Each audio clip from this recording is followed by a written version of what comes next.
That's awesome. So we're live, Miko. We're live. Great to see you here. Miko, guys, is so. I'm going to start off giving a Miko introduction. Miko is obviously one of the first and most famous Mikos in the world. You can go on to Miko.com and know more about him. He has been an investor in blockchain protocols and since a very early stage, and now runs Gumi Ventures. Invested in a lot of blockchain native protocols and assets. A lot more to learn from him and his experience and wisdom. I'm basically gonna go off stage and give the stage to Miko to share his wisdom with everyone, and then catch up with Miko again when he calls me back on stage. All right, guys, over to you, Miko. Thank you so much for joining in, and we're all ears to what you have to say in how blockchain is reinventing the internet and how to build on it.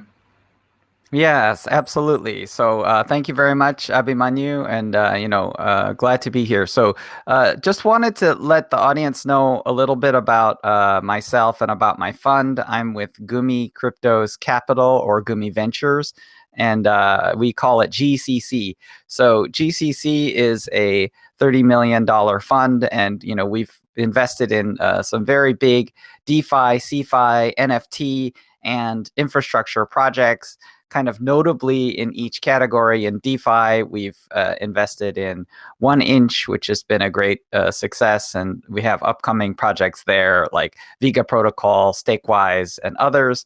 In the CeFi space, we've invested in excellent projects. For example, Celsius, which has been very big. And of course, in the South Asia market, we have Delta Exchange. We have a number of other exciting projects like Zanpool. So I think that will be exciting.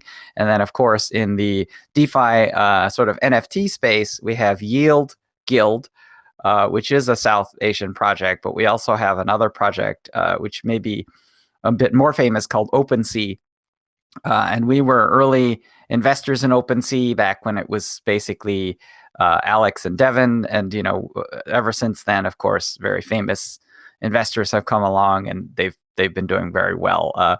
We do have a number of infrastructure layer projects. So, we're very excited to see the launch and mainnet of projects such as Agoric. I know we had an earlier speaker from Lisk. Agoric also brings an exciting protocol that involves JavaScript. So, definitely watch out for Agoric. That will be a mainnet project soon. Vega Protocol will be a mainnet project soon, as will Space Mesh. So we have a lot of very low-level projects that I think will be very exciting.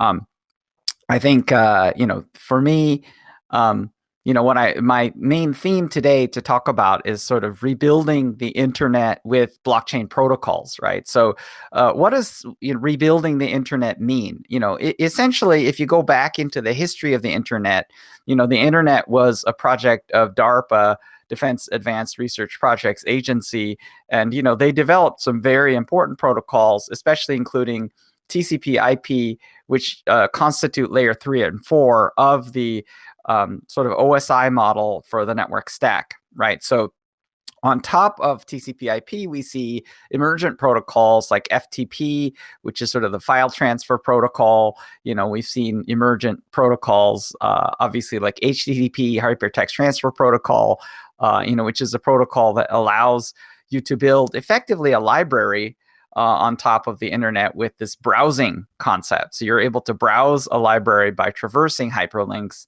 And of course, this is the seminal work of Tim Berners-Lee. And then, of course, we had additional protocols that were very exciting, like SMTP, the Simple Mail Transfer Protocol, which created effectively a post office of the internet. So the thing that happened in 2008 with the publication of the Bitcoin white paper 1 month, by the way, after the collapse of Lehman Brothers, is we really saw the emergence of the Bitcoin protocol, which was based on a technology which the creator did not call blockchain, but it ended up being called blockchain. And the term blockchain now describes like a whole set of different kinds of protocols, some of which do not even chain blocks. So, it's a very interesting name, but of course we all try to name things as best we can, and then we move on. But I would say that in terms of these kind of consensus layer one technologies, they've created tremendous advancements in the movement that previously was simply open source software. So I think the thing that is extremely important to understand about this phenomenon is we're talking about a wholesale rebuilding of the internet to take care of significant problems with the existing internet. And the existing internet actually is now kind of host to these very large kind of companies like Google and Facebook that are platform companies. And, I think one of the things people are experiencing is they're experiencing effectively the choking out of organic traffic, right? So effectively what's happening is that paid advertising has kind of come to dominate the internet, and organic traffic is really becoming smaller and smaller. And of course, social media platforms have leveraged network effects to erect significant monopolies. So the thing that is really difficult with respect to today's situation is the dominance and monopolistic practices of giant technology companies. And the thing that's interesting is that these technology companies have become too big to fail, and the mechanism of their size is really that they are able to perform, nearly infinite stock buyback, right? So no matter how poor the performance is, they're able to correct things. And obviously, they reach a size where they can create their own weather pattern, so they can create success for things that otherwise would not be successful. So it's very, very hard to break such monopolies. But the thing that I see coming down the pike, I think, is much more exciting. And it really has to do with this idea of an ownership protocol. So, Bitcoin was really the first example of an ownership protocol. And as a foundational internet protocol, it enables a new form of global public utility. So as I mentioned with something like the library of the internet, or I mentioned the post office of the internet, what Bitcoin effectively provides is a reserve bank and a reserve asset. So, Satoshi Nakamoto, the creator of Bitcoin, noted that capital B Bitcoin was a reference to the blockchain, and lowercase b Bitcoin was a reference to the coins themselves. So what we could say is that capital B Bitcoin is effectively the reserve bank of the internet, and lowercase b Bitcoin is actually the decentralized reserve currency, right? Because the thing that happens that I think enables this power that's so interesting is that since it has a property of decentralized ownership, it means that custodians can be anyone. They can be you or they can be me. And so effectively, it turns everyone into a bank, right? And that's why it's such an interesting phenomenon, because essentially, what is the proper usage of a reserve currency and what is the proper usage of a reserve bank? The proper usage is to basically have it as a store of value or a store of wealth, right? So typically, a reserve bank is a store of wealth for a nation.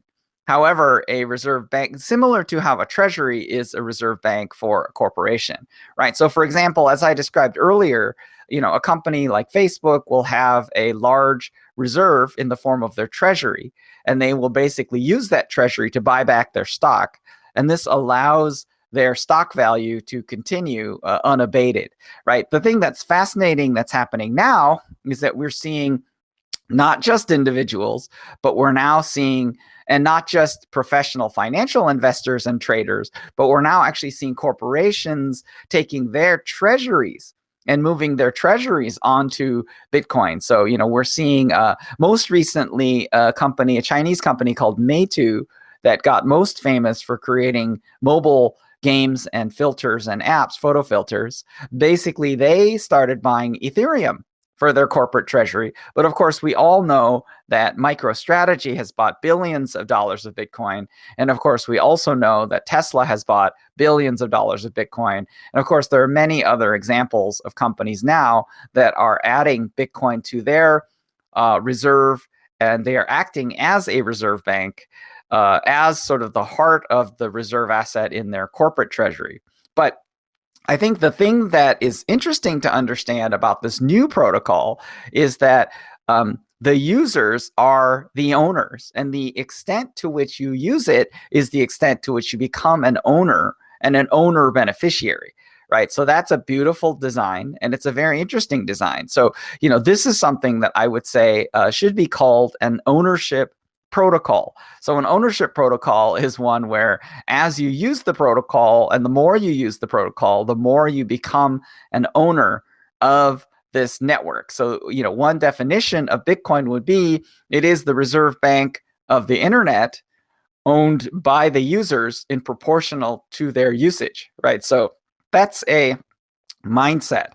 So the question becomes, how do you rebuild the internet, and how do you rebuild it on the basis of these ownership protocols? So this is, I think, a very important thing to understand, right? Because why? What are the benefits of doing so? So, I would say the first thing that's super exciting to talk about is it's super exciting to talk about kind of the emergence of the cryptographic asset and the digital asset. So, of course, it doesn't just apply to Bitcoin. It applies to a large number of so-called altcoins, from Ethereum on down, right? And the thing that I think is super important to understand is that, these assets have the potential to absorb the value of all financial assets. So, that seems like a pretty large agenda, but we're already seeing amazing synthetic protocols like Mirror Protocol that are already selling exposure to things through synthetics like Apple stock. And so, in essence, we're going to see a wholesale migration of off-chain financial assets on to the blockchain, right? So this will really enable all financial assets to be moved onto the blockchain, and of course that gives you a public record of accounts, and it really gives you this very clear transparency, and it gives you a number of really interesting benefits. I think the thing that is further interesting as you study the space more and you start to understand the emergence of blockchain technology is now this new phenomenon known as NFT, right? Or the non-fungible token. As with most blockchain phenomena, it is kind of difficult to understand because the name is so bad, right? Which is the token is not fungible. I think that's a fairly complicated name.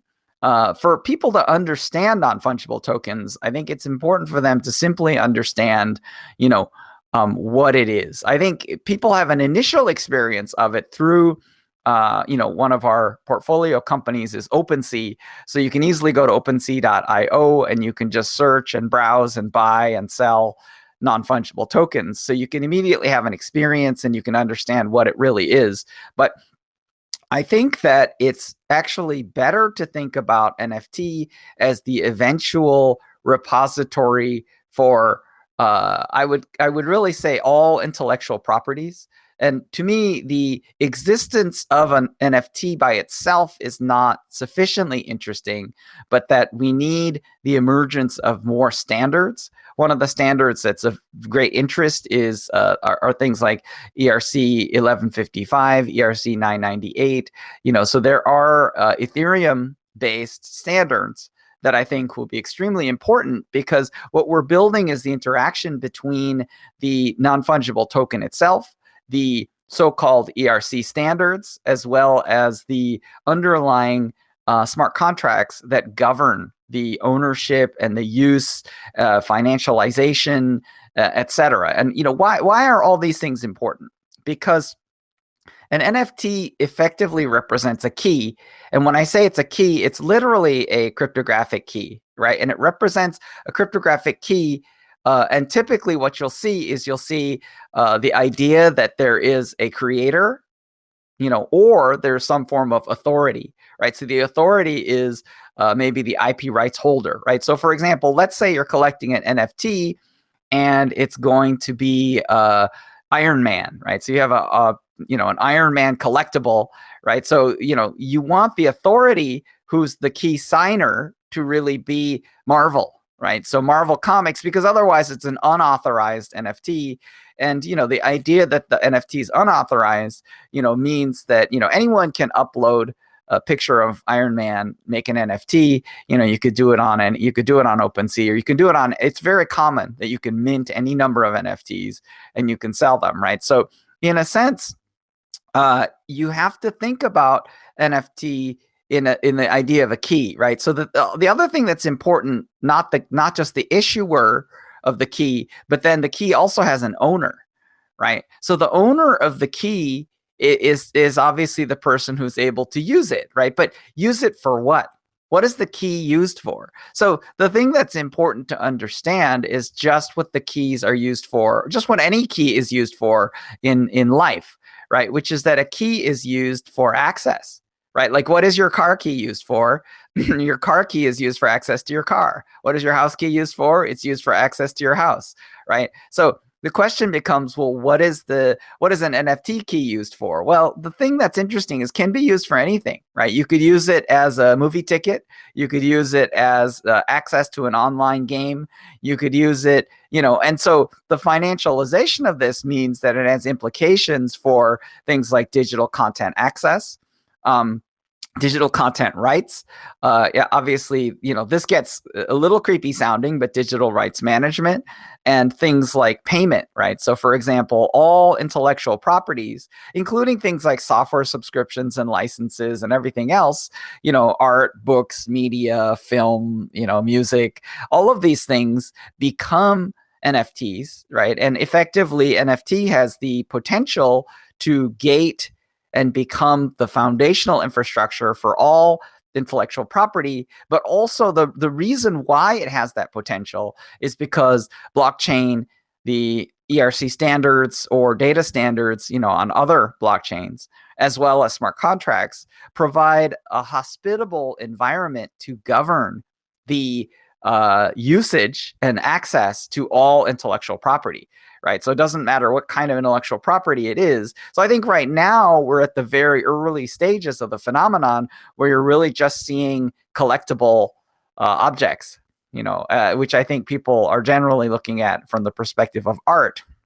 But of course, if you go on to OpenSea, you're going to see that there are categories. So for example, one of the things that's being bought and sold are things like Ethereum naming system domain names, or you're seeing things that are being bought and sold, that are other things like in-game items, collectible trading cards. So there's a variety of different emerging categories. But I think in the long run, NFTs will be used for access to even physical objects, physical spaces, and even things like relationships, right? So, for example, you could use an NFT. Right now, for example, NFTs are being used for things like entry into Discord chat rooms, or they're being used on Telegram to access specific channels, things of that nature, right? So, in a sense, they can become keys to access spaces, and they can become keys to all kinds of things. You could even use an NFT as a financial asset, and you can use it as a key to unlock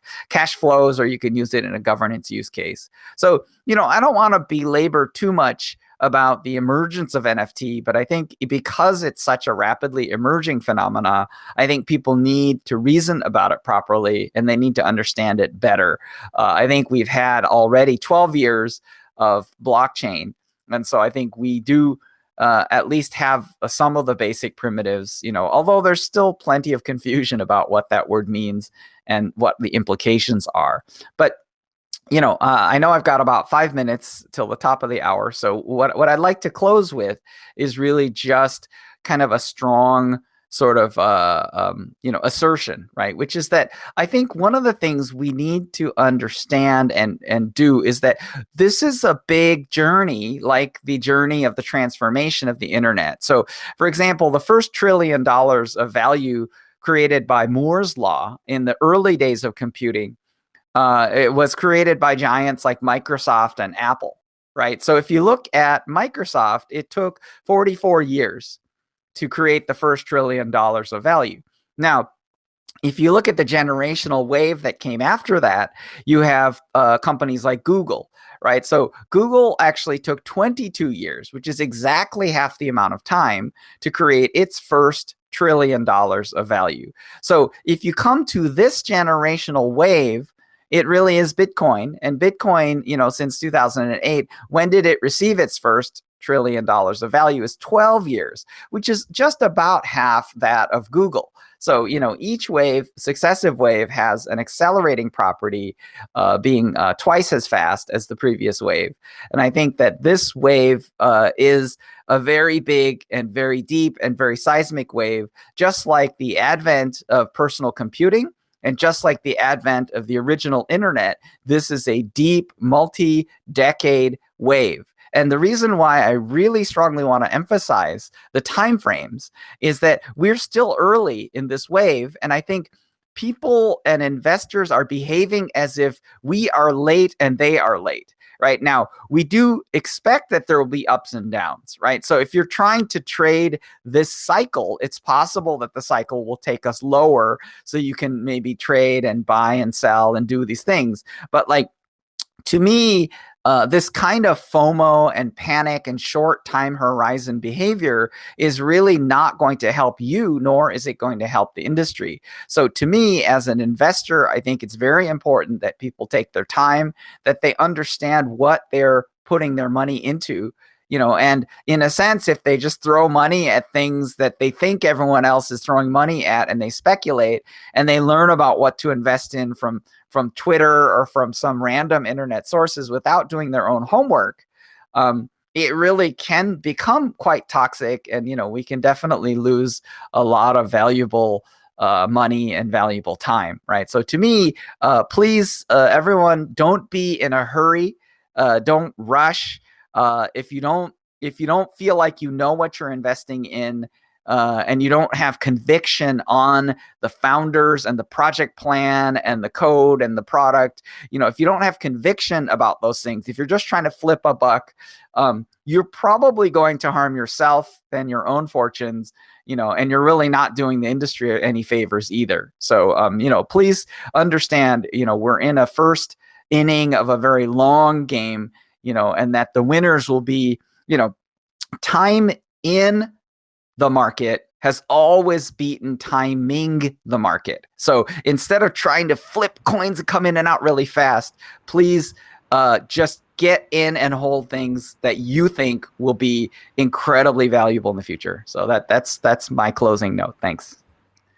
Absolutely. Thank you so much, Miko. It was really, I was hearing every word of it, and I've got some things running in my mind which I would crave for your wisdom at this point in time. You mentioned you were like really early in OpenSea and stuff, and NFTs are coming about, and you were early in various other things, and luckily some of us do ride the channel. And you rightly said timing is not that important, but time in is. Overall timing is very stretched by its own self. You can microscopically see time, and you can macroscopically see time as well. At this point in time, there are projects coming in by the light of day, right? Like yesterday we had like say 9,600 crypto projects. Today we have 9,700. As Gumi Ventures, like how do you kind of find out what's happening when it's happening at such a tremendous pace? Like you said, you hear it. So I'm very open. I actually have interviewed over 60 DeFi and NFT pioneers and entrepreneurs and leaders. So, on my show. So, it's just miko.com/bits, BITS, not the technical school in India, but Yeah. so Miko India. That's pretty cool. That's awesome. Miko Bits. So, please check it out. So in a sense, those conversations are meant to be just like the blockchain, an open public record of, so in a way, the question becomes, well, how do I know about the space? Obviously I do my own research. I read the number of white papers, and I spend a lot of time. One of the complicated things about many participants in the industry is they don't have the luxury of being a full-time blockchain investor. So many people are part-time investors, right? So full-time investors have the luxury of that. They also have the luxury of being able to have, very good long conversations with industry pioneers. This also helps to shape insight and views, as well as it shapes the I guess the mental models that underlie our words. So one more thing that I was wanting to ask is when you look at projects, do you specify a niche, or the concept just kind of rules you over to make I investments, think that I or think do you to have some basic bias towards industries as well? Yeah. So the best possible way to learn about this in a really functional way is to check out my blog. So if you go to gumi-cryptos.com, I Yeah, actually have a blog there, and I've actually written, I think, already almost 10 pieces that are called Why GCC Invested in X, right? yeah, So if you read them, what you'll learn very quickly that the predominant variable is kind of conviction in the team and the entrepreneurs. yeah. That's one of the biggest things. And if you really have deep conviction in the humans, right? And that if you look at my YouTube show, it's so much about the people, and it does end up being a fairly long show. So the shows are almost an hour, which is super long for YouTube.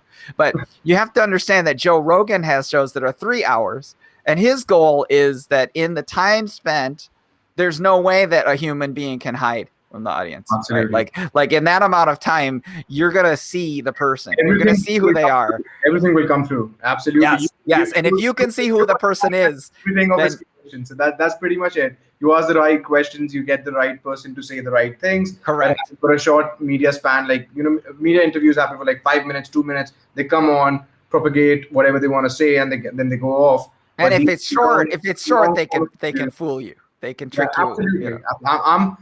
I second you on that. I'm absolutely on your point. I've been an interviewer myself over the past few years, where Marlon, Matic, all of them was like I interviewed them in 2018, 2017, and a lot of other things.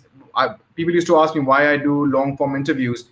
You don't know a person in 2 minutes. He can say whatever and leave, and the world will know him for that. So if you want to really know a person, get onto a conversation with him, have a coffee with him or a drink with him, and you will know everything about him if you ask the right question. So thank you so much, Miko. Like it's been really you've told us your wisdom on obviously apart from the things that you invested in, and everyone knows that they've all worked out. And Pankaj is a very dear friend. Delta, you invested in him as Yeah, well. he's wonderful. He's one of my he's a great chap. So I think he speaks derivatives as no one, with so much Yes, passion, with so much passion. So absolutely. uh, We have deep conviction. He's a wonderful entrepreneur. Thanks absolutely, so much. absolutely. I'm gonna see you hopefully very very soon. We're gonna discuss about Ikigai and Mahabharat in our next Yes, conversation. super excited to talk about cultural things. Thanks so much. Also,